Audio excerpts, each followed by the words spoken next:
À la une ce matin, la mort de l'écrivain François Nourricier. Il avait 83 ans, il avait été pendant 30 ans une figure de l'Académie Goncourt, dont il avait démissionné en 2008 pour raison de santé. Bernard Pivot, président de l'Académie, s'est souvenu, il y a une demi-heure dans le non-stop, de l'écrivain, 25 ouvrages, mais il s'est également souvenu de l'homme.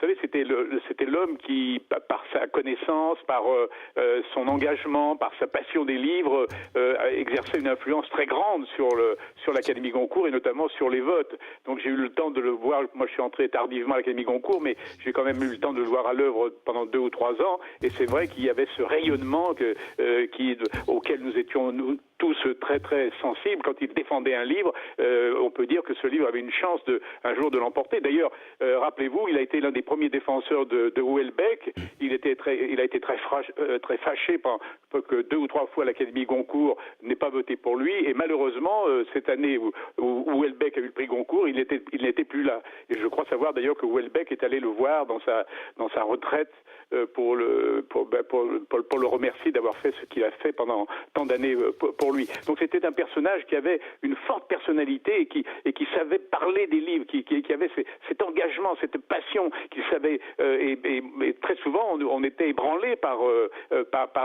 même quand on avait des doutes sur certains livres, il savait lever ces doutes. C'est ça qui était extraordinaire.